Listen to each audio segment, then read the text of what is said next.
adil. Biasanya ada tempat daerah itu ada yang orang tua memberi harta hampir semuanya kepada anak perempuan, ada seperti daerah ataupun di daerah lain.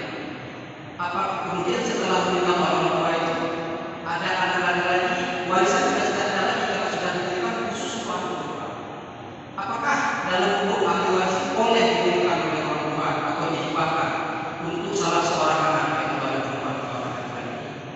Kemudian semuanya dihibahkan. Kemudian setelah meninggal hanya sekelompok anak aja yang warisan. Terima kasih. Assalamualaikum warahmatullahi wabarakatuh. Waalaikumsalam. Jadi kalau diberi ketika hidup, maka orang tua bebas dia memberi kepada siapapun. Kalau pemberian itu ketika masih hidup, jadi orang tua bebas, karena itu kan hartanya orang tua ya. Orang tua mau kasih kepada anak perempuan, mau kasih kepada anak laki, mau kasih kepada orang juga silakan, hak dia, karena itu hartanya si orang tua yang masih hidup. Jadi dia bebas bertasarruf dengan hartanya. Hanya saja nanti secara norma-norma, nilai-nilai tertentu secara akhlak dia tidak baik. Ketika misalnya dia memberi kepada orang lain, dia melupakan anaknya sendiri misalnya. Atau dia terlalu banyak memberi kepada anak perempuan, mengabaikan anak laki-laki. Karena kewajiban berlaku adil kepada anak-anak, itu tidak bisa dihindari dalam Islam. Jadi orang tua juga wajib berlaku adil kepada mereka. Jadi kalau diberi kepada anak perempuan, juga berikan kepada anak laki-laki atau kebalikanlah. Ya, jadi tidak boleh sebagian diberi, sebagian tidak. Tapi secara hukum fikihnya, kalau ditanya misalnya, apakah boleh orang tua memberi suka-suka dia selama masih hidup? Nah, bagaimana kalau misalnya harta warisan, ini orang tua sudah meninggal kan, lalu kemudian warisan diberi hanya kepada sebagian, tidak diberi kepada sebagian yang lain. Nah, ini hukum asalnya ya dalam bab pembagian harta. Jadi di sana ada satu hadis Nabi mengatakan, la yahillu malu mar'i muslim illa an taibin nafsihi, atau kama qala sallallahu alaihi wasallam. Jadi seseorang itu tidak akan halal mendapatkan harta seorang itu kecuali dengan kerelaan hati orang yang bersangkutan.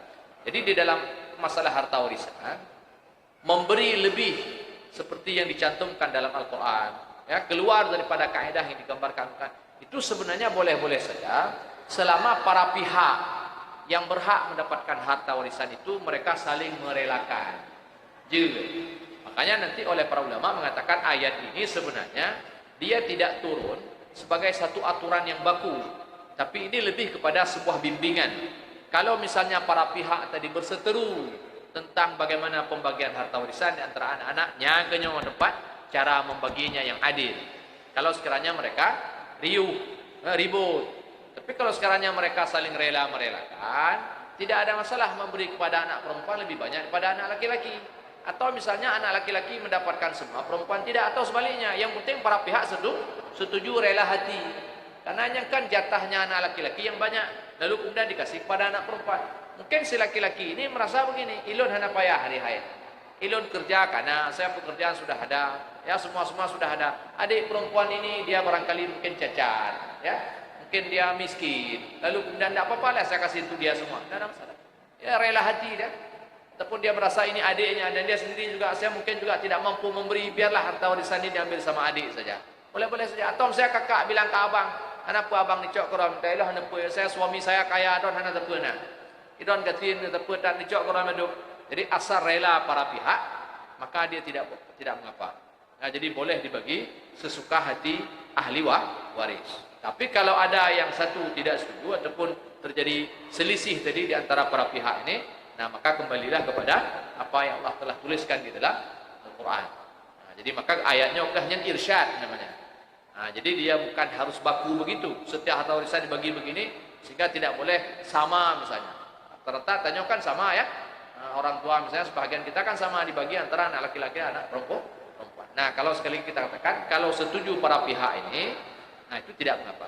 Nah, cuman untuk persetujuan ini jangan main sembunyi-sembunyi, jangan main petak umpet. Nah, jadi kita juga harus transparan. Nyoi kahadun sebenarnya harta roh keikah 2M. Ya, lah dong waktu ada pegah hayum 2M-nya, koma, lu lah kau. Kamu nyesai. Nah, itu tidak boleh seperti itu. Jadi harus sampaikan secara terbuka, jatah kamu segini. Jadi bek pegah mentangnya dah bagi radam dah. Bek pegah menang, pegah jatah roh, jatah kamu sekian, jatah kamu sekian. Nah, sekarang kita bagi rata. Bagaimana? Nah, kalau setuju alhamdulillah, kalau tidak setuju kembali kepada lidzakari mithlu hadzil unthayain. Bagi laki-laki 2 bahagian pada perempuan. Ya, saya kira demikian karena kita sudah Isya. Cukup sampai di sini untuk malam ini. Mudah-mudahan ada manfaat. Subhanakallahumma wa bihamdika asyhadu an la ilaha illa anta astaghfiruka wa atubu ilaik. Assalamualaikum warahmatullahi wabarakatuh.